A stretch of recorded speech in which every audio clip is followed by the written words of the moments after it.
बता रही हूँ। छोटी जाति के जो लोग होते हैं, छोटी जाति भी नहीं होती तो फिर भागवत हर कोई क्यों नहीं पढ़ सकता? आपने कहा था हम ब्रह्मा की संतान है, फिर जात किसने बनाई? मतलब टाइम पास करने के लिए राधे राधे गुरु जी। आपने कहा था हम ब्रह्मा की संतान है, फिर जात किसने बनाई? जात व्यवस्था है।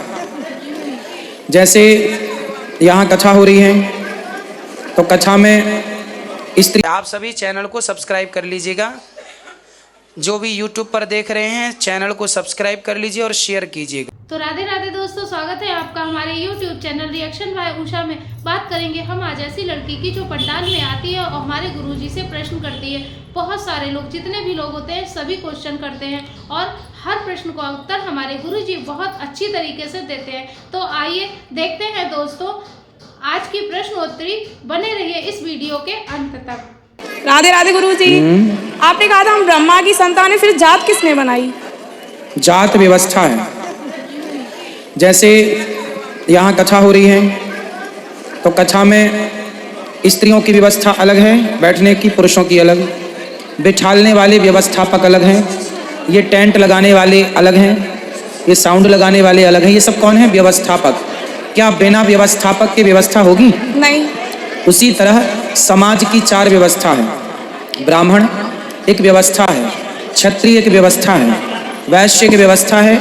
ब्राह्मण का काम है वेद पढ़ना पढ़ाना, क्षत्रिय का काम है देश की रक्षा करना, वैश्य का काम है आर्थिक रूप से देश को मजबूत करना और शूद्र का काम है सबके साथ कंधे से कंधा मिलाकर खड़ा होकर सेवा करना। तो ये व्यवस्था बनाई गई है। बाद में कुछ लोगों ने भेदभाव पैदा किया। भगवान ने जब बनाया तो क्या बनाया? व्यवस्था बनाई। ब्राह्मण कोई जाति नहीं है, ब्राह्मण एक व्यवस्था है। क्षत्रिय कोई जाति नहीं है, व्यवस्था है। वैश्य शूद्र कोई जाति नहीं, व्यवस्था है। बाद में समय बदलता गया, लोगों ने अपने अपने तरीके से उन्हें लेना शुरू कर दिया, अपने अपने तरीके से उनकी व्याख्याएं शुरू कर दी। भगवान की तरफ से तो कोई भेद नहीं था, कोई छुआछूत नहीं था, कोई ऊंच और नीच नहीं था। भगवान राम शबरी के घर भी जाते थे, निषाद को भी गले लगाते थे। लेकिन बाद में कुछ लोगों ने भेदभाव का जहर घोल दिया, तो वो भेदभाव का जहर बाद में घोला। और ब्राह्मण किससे पैदा है? ब्राह्मण किससे पैदा है? भगवान के मुख से ब्राह्मण पैदा हुआ। ब्राह्मणों से मुखमासीद बाहु राजन्यः कृतः ऊरु तदस्य जदवैश्यः पदविहंगुं शूद्रो अजायत। क्षत्रिय भगवान की भुजाओं से प्रकट हुए, वैश्य भगवान की जंघाओं से और शूद्र भगवान के चरणों से। चारों के पिता भगवान हैं। और कोई सवाल? नहीं। समझ में आया? क्या समझ में आया पहले ये बताओ, बात कराओ। क्या समझ में आया आपके? हाँ समझ में आया। क्या समझ में आया बताओ बेटा। पूछा था टाइम पास के लिए कि कुछ जानने के लिए? जानने के लिए। तो क्या जाना आपने? फास्ट क्या समझाया हमने आपको? मतलब टाइम पास करने के लिए खड़े थे। चलो हो गया टाइम पास आपका? ठीक है। अब कौन है? दो प्रश्न है मेरे। पूछो। राम जी की बहन का क्या नाम है? शांता। अच्छा, इसका चित्रण नहीं किया? है। अच्छा। भागवत जी में है, 9वें स्कंध में। एक और प्रश्न, जो हमसे नीच कोटि के लोग होते हैं, नीच कोटि का कोई नहीं होता। नहीं मतलब बता रही हूँ। हाँ। छोटी जाति के जो लोग होते हैं, छोटी जाति भी नहीं होती। तो आप बताओ। नहीं, आप पूछना क्या चाह रहे हैं पहले ये मैं ये बताना चाहती हूँ जाति ना कोई ऊंची होती है ना कोई नीची। तो फिर कोई नीच नहीं होता। तो फिर भागवत हर कोई क्यों नहीं पढ़ सकता? भागवत इसलिए हर कोई नहीं पढ़ सकता क्योंकि जब तक आप हर कोई इंजेक्शन भी तो नहीं लगा सकता, हर कोई दवाई भी तो नहीं दे सकता जो सरकार की तरफ से लीगल है, जो प्रोसेस पूरा करेगा। हर व्यक्ति एडवोकेट भी तो नहीं हो सकता, हर व्यक्ति जज भी तो नहीं हो सकता। सरकार जिसकी पढ़ाई लिखाई देखकर, सरकार जिसको तय करेगी परीक्षा इत्यादि एग्जाम लेकर, जिसको तय किया जाएगा डिग्री परफेक्ट होगी, वो क्या बनेगा? वो अधिकारी बनेगा, IPS बनेगा, IAS बनेगा, वो डॉक्टर बनेगा, वो इंजीनियर बनेगा, वो डॉक्टर बनेगा। किसी को भी तो आप डॉक्टर नहीं बोल सकते ना। उसी तरह जैसे सरकार तय करती है कि कौन डॉक्टर बनेगा, कौन इंजीनियर बनेगा, कौन एडवोकेट करेगा, उसकी प्रॉपर शिक्षा होती है, उसका अधिकारी होता है कि अब ये हो गई शिक्षा, अब ये अधिकारी है। उसी तरह शास्त्रों का जो ज्ञाता हो गया, जो उस ज्ञान को, उस रहस्य को जान लिया, वो अधिकारी हो जाता है। वो कहे, वो सुने, बढ़िया। सब कोई नहीं, सब कोई कैसे अधिकारी हो जाएगा? जो पढ़ेगा लिखेगा उस सब्जेक्ट को, सारे मैं सुई लगाने लग जाऊं तो मर ही जाएगा कोई। सुई लगा मेरे से आती नहीं है, तो भाई मैं थोड़ी सुई लगा सकता हूं। मेरे को सुई लगाने का अधिकार नहीं है। मेरे को न्याय करने का, मैं जज की कुर्सी पे जाके बैठ जाऊं, वो मेरा लीगल प्रोसेस नहीं है। जो मैं कर सकता हूँ वो मेरा काम है। तो उसी प्रकार बेटा पढ़ लिख कर जब आप योग्य हो जाएंगे तो आप अधिकारी हो जाएंगे। राम जी की बहन का फिर से बताना। शांता। जय श्रीमन नारायण गुरु जी, राधे राधे। जय श्रीमन नारायण। गुरु ब्रह्मा गुरु विष्णु गुरु देवो महेश्वर गुरु साक्षात परब्रह्म तस्मै श्री गुरुवे नमः। प्यारे गुरुदेव भगवान के चरणों में इस दास का बारंबार कोटि कोटि नमन है। गुरु जी, सबसे पहले तो मेरे 3 प्रश्न हैं। एक तो है कि जैसे मेरे मित्र ने एक वो किया था, कुछ धर्म की और भागवत की चर्चा चल रही थी, तो उसके बीच मेरा ये मकसद था कि जितने लोगों को हो सके बिहारी जी के चरणों से जोड़ सकूँ, जितने को हो सके अपने गुरुदेव भगवान से जोड़ सकूँ। तो उसमें मैंने उनको यही बोला था, तो उन्होंने बोला कि दीक्षा लेना क्यों ज़रूरी है, और आप मुझे कोई ऐसा 1 या 2 कारण बता दीजिए कि भगवान श्री कृष्ण ने भी गुरु बनाया, भगवान राम ने भी गुरु बनाए, तो उनके जीवन में उनके गुरुओं का क्या उदाहरण है? ऐसा कौन सा संकट है जिससे उनके गुरु ने उनको बाहर निकाला हो? पहला प्रश्न तो है। ठीक है, पहले इसी का उत्तर दे दें। जी। देखिए, यदि हमने स्कूल जाकर के पढ़ाई ना की होती तो क्या आज हम कुछ भी बोलने के लायक होते? जी नहीं। तो हमें जैसे स्कूल गए बिना यथार्थ नॉलेज नहीं होता, ज्ञान नहीं होता, स्कूल जाना ही पड़ता है। चाहे राम जी को भी गुरुकुल जाना पड़ा, कृष्ण जी को भी गुरुकुल जाना पड़ा। एक होते हैं शिक्षा गुरु, जो हमें का खा गा घा सिखाए हैं, ये भी हमारे गुरु हैं। पर कौन से गुरु हैं? शिक्षा गुरु। एक होते हैं दीक्षा गुरु। दीक्षा गुरु वो होते हैं जिनसे हमें लोक और परलोक का ज्ञान मिलता है। गुरु की ज़रूरत क्यों है? गुरु की ज़रूरत इसलिए है कि बिना गुरु के यथार्थ ज्ञान मिल ही नहीं सकता। भाई, आप इन गुरु की शरण में जाएंगे तो वो आपको बता देंगे कि भाई यथार्थ ज्ञान ये है। अब जैसे जब कोई हमसे गुरु मंत्र लेगा तभी हम उसको अष्टाक्षर मंत्र देंगे ना, नहीं कैसे देंगे? उनका ये कहना है कि मतलब मुझे आप ये बता दो कि राम जी ने भी जो गुरु बनाया और कृष्ण जी ने भी गुरु बनाया, तो उनको किस मुसीबत से उनके गुरु ने बाहर निकाला? भाई, गुरु सिर्फ मुसीबत से निकालने के लिए नहीं होता, तर्क ही गलत है। गुरु किसी मुसीबत से नहीं निकालता। गुरु सबसे बड़ी मुसीबत है जन्म और मरण का चक्कर। यदि गुरु के कहने से आप भगवान के चरणों में लग गए तो भव सागर की मुसीबत से पार हो जाओगे। ये भव की मुसीबत से पार लगाता है। अब ये नहीं कि आपने गुरु बनाया है तो आपको दुख ही नहीं आएगा। अब कोई गुरु बनाए तो ऐसा नहीं कि वो अमर हो जाए, ऐसा नहीं है। मीराबाई ने भी गुरु बनाया। मीराबाई कहती है ना, वस्तु अमोलक दी मेरे सतगुरु, कृपा कर अपनायो पायो जी मैंने राम रतन धन पायो। तो मीराबाई के गुरुजी ने भी उनको ज्ञान दिया और उस ज्ञान पर चल करके ना उन्होंने भगवान को प्राप्त किया। अब वो कहती हैं कि हमने तो गुरु बनाए, हमें दुख क्यों आया? दुख तो आया, राणा ने जहर दिया, क्या ये दुख नहीं था?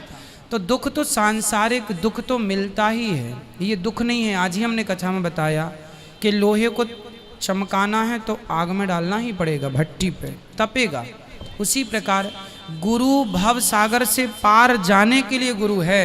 अब कोई कहे कि हमने गुरु बनाए, हमारी बहू के तो बेटा हुआ ही नहीं, तो कोई बच्चे पैदा करने थोड़ी गुरु होते हैं कि अब गुरु आपने कर लिए तो बहू के बेटे ही हो जाएगा। ये सब सांसारिक बातें हैं और सांसारिक इच्छाएं हैं। इस आज का आदमी इससे आगे बढ़ ही नहीं रहा ना, उसे पता ही नहीं कि संसार में हमने मनुष्य का शरीर क्यों पाया है। मनुष्य को शरीर प्राप्त करने की हमें ईश्वर ने कितनी बड़ी कृपा की। अब इसको पाके क्या पाना है? भव सागर से पार जाने का नाम गुरु है। गुरु बिन भव निधि तरह न कोई, जो विरंचि शंकर सम होई।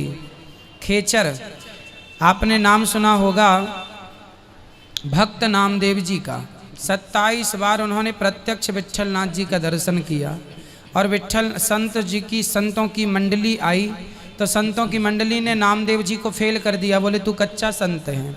नामदेव जी रोने लगे विट्ठलनाथ जी से, हे प्रभु आपके तो मैंने 27 बार बात की खड़े करके प्रत्यक्ष भगवान से, और आपके इतने बार दर्शन करने पर भी ये लोग कहते हैं कि ये कच्चा साधु है। भगवान बोले तुम कच्चे ही हो। बोले आपका दर्शन करने के बाद भी कोई कच्चा कैसे रह जाएगा? बोले दर्शन तो कर लिया मेरा, पर अभी तक आपने गुरु नहीं बनाए, गुरु नहीं बनाए। तो गुरु के बिना क्या ज्ञान अधूरा है? बोले आप केवल विट्ठलनाथ जी के मंदिर में ही आप विट्ठलनाथ जी को देखते हैं, आप केवल बिहारी जी के मंदिर में ही बिहारी जी को देखते हैं। फिर गुरु खेचर जी के पास गए, उन्होंने कहा कि जिस विट्ठलनाथ जी को आप विट्ठलनाथ जी के मंदिर में देखते हैं उन्हें अब कण कण में देखना स्टार्ट करो। ये ज्ञान जब दिया तब उन्हें गुरु प्राप्त हुए और भगवान संतुष्ट हुए और फिर वो पक्के साधु हुए। तो गुरु के बिना कुछ ना कुछ कसर रह जाती है। भगवान मिल भी जाएं आपको बिना गुरु के तो भगवान फिर भेजेंगे जाओ गुरु बना के आओ पहले, क्योंकि गति नहीं है, प्रोसेस ही वही है। आपका आधार कार्ड के बिना कोई काम होएगा ही नहीं। अब आपका आधार कार्ड क्यों जरूरी है? क्यों जरूरी है? ये चक्कर ना पालो, बनवाओ और अपना काम करो। गुरु क्यों जरूरी है? चक्कर ना पालो, गुरु करो और अपना कल्याण करो। इस प्रश्नोत्तर में फंसे रहोगे कि गुरु क्यों जरूरी है, तो फंसे रहोगे सारी जिंदगी, कोई समाधान नहीं। तो शायद आज वो देख भी रहे होंगे तो हाँ ठीक है, सबकी अपनी अपनी देखो मानसिकता है। गुरु जरूरी है, हमने गुरु बनाए तो हमें पता है कि गुरु कितने जरूरी है। हमारे गुरु ना होते तो हमें ये कुछ भी ज्ञान ना होता। तो हमें जो ज्ञान मिला हमें अपने गुरु से मिला, हमारे गुरु जी को उनके अपने गुरु से मिला। हम जानते हैं गुरु क्या है। खग जाने खग ही की भाषा, सबकी भाषा सब जान भी तो नहीं सकते, इसलिए कुछ चीज़ें समझाई नहीं जा सकती, वो समझ में आती हैं। गुरुजी एक दूसरा ये प्रश्न है कि अक्सर हमने देखा है कि किसी भी जैसे कि भागवत प्रेम में अगर पत्नी भागवत प्रेम में अगर आ रही है तो उसका पति उसका विरोध करता है, अगर पति आ रहा है तो पत्नी विरोध करती है। ऐसा क्यों होता है? बाद में फिर दोनों आ जाते हैं, लेकिन कुछ समय तक हमने देखा है कि एक दूसरे के विरोध में रहते हैं। अगर पत्नी आ रही तो पति कहता है कि तुम पाखंड कर रहे हो या तुम ज़्यादा ये कर रहे हो, तो ऐसा क्यों होता है? ईगो, अभिमान, अहंकार। भागवत से अहंकार ही तो टूटता है। जब तक अहंकार नहीं टूटेगा तब तक आप किसी को गुरु मान ही नहीं सकते। जिस व्यक्ति का अहंकार टूटता है वही किसी को गुरु बनाता है। जिसका अहंकार नहीं टूटा वो कभी गुरु बना ही नहीं सकता। जो आपसे कहता ना गुरु क्यों बनाना जरूरी, अभी तक उनका अहंकार नहीं टूटा, चाहे पत्नी हो चाहे पति। सत्संग का अच्छी बातों का खंडन कर रहे हैं कोई भी, तो उनके अंदर कहीं ना कहीं उनके खुद के ज्ञान का अहंकार है कि मैं तो खुद ज्ञान, ये बातें तो मैं खुद जानती हूँ या जानता हूँ, आप तो गलत कर रहे हैं। क्योंकि कुछ चीज़ें आप देखते हैं तो विश्वास होता है। अब जैसे कई लोग वृंदावन नहीं आए तो वो तो यही सोचते होंगे कि अनिरुद्धाचार्य जी कहते हैं कि वृद्ध माओं की सेवा हो रही है, पता नहीं होती होगी कि नहीं, क्योंकि उनने तो देखा नहीं है। तो वो तो यही है ना, संदेह है, पता नहीं कह तो रहे हैं होती है कि नहीं, हो सकता झूठ बोलते हो सकता वीडियो बनवा के दिखा बस रहे हैं, कर तो कुछ नहीं रहे होंगे। तो कहने को तो आदमी गणित अपने घर से कुछ भी लगाए, पर जब आप यहाँ आते हैं देखते हैं तो फिर कोई किंतु परंतु की जगह कुछ चीज़ें सुनने से स्पष्ट नहीं होती, कुछ चीज़ें देखनी पड़ती हैं। इसलिए गुरु की शरण में जाकर सत्संग करना चाहिए। सुनो प्लस देखो, तब चीज़ें स्पष्ट होंगी। गुरुजी मैं आपके माध्यम से एक संदेश देना चाहता हूँ। जैसे कि हमें बताया गया कि वैष्णव, हम विष्णु उपासक है, नारायण के वो हैं, तो हमें वैष्णव एकादशी करना चाहिए। कभी कभी 2 एकादशी आती है तो हम दूसरी वाली करते हैं पहला छोड़ के। बट उसमें भी कुछ लोगों का क्वेश्चन है कि जैसे मैंने उन्हें कहा तो वो कहते हैं कि आप वैष्णव कब से हो गए। मैंने कहा कि जो विष्णु के उपासक होते हैं वो वैष्णव कहलाते हैं, जहाँ तक मेरा ज्ञान है, और जो शिव के उपासक थे वो शैव कहलाते हैं। तो कहते नहीं, वैष्णव तो जो साधु सन्यासी होते हैं वो उनके लिए वो व्रत है, और साधु सन्यासी हैं वो वैष्णव है। आप गृहस्थ में हो तो आप वैष्णव नहीं हो। तो मैं यही चाहता हूँ कि इस बारे में आपके द्वारा एक संदेश जाए ताकि लोग। गृहस्थ में रहने वाला व्यक्ति ही शुद्ध वैष्णव होता है। वैष्णव कौन है? जो राम जी की पूजा करता है, जो कृष्ण जी की पूजा करता है, जो श्रीमन नारायण की पूजा करता है, ये वैष्णव कहलाते हैं। जो भगवान शिव की पूजा करते हैं वो भी वैष्णव हैं। वैष्णवानाम यथा शंभु, शंकर जी खुद सबसे बड़े वैष्णव हैं। शंकर जी खुद कौन है? राम जी के पास वैष्णव हैं। लिखा है ना, ये बात हम कह नहीं रहे, भागवत जी में वैष्णवानाम, वैष्णवों में सबसे श्रेष्ठ वैष्णव कौन है? शंकर जी। शंकर जी खुद वैष्णव हैं और शंकर जी लिखा है अब वैष्णव सब ही हैं। अब कोई माने ना माने, अब जब शंकर जी खुद कह रहे हैं मैं वैष्णव हूँ, तो शंकर जी के उपासक क्यों नहीं वैष्णव हुए? वे भी वैष्णव हुए। वैष्णव जन तो कहिए तैने पीर पराई जाने रे, जो दूसरों का दुख दर्द जाने वही वैष्णव है। सिंपल भाषा में अर्थ ये हुआ, जो सबका दुख दर्द जाने और उनका सहयोग करे वो वैष्णव है। गुरुजी आपसे एक आखिरी विनती है कि जो भी आपने मार्ग बताया उस पर तो मैं चल रहा हूँ, सब कुछ अच्छा ही है, बट आप कहते हैं जैसे कि भगवान के चरणों में आंसू निकलने चाहिए, तो कभी कभी मैं जैसे कि सुबह शाम जब भगवान का भजन करता हूँ तो हमेशा तो नहीं, लेकिन कभी कभी मेरी आंखों से अपने आप आंसू निकलने शुरू हो जाते हैं। बाकी सारी चीज़ें हो गई, एक गुरुजी गुस्सा अभी तक कंट्रोल नहीं होगा।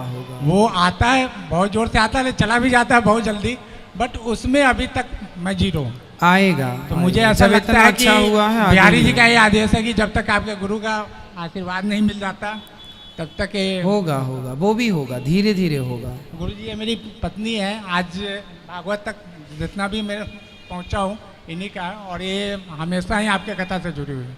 खुश रहिए। जय श्रीमन नारायण गुरुजी। सबको राधे राधे, जय श्रीमन नारायण। मैया बोलो। राधे राधे गुरुजी। हाँ मैया।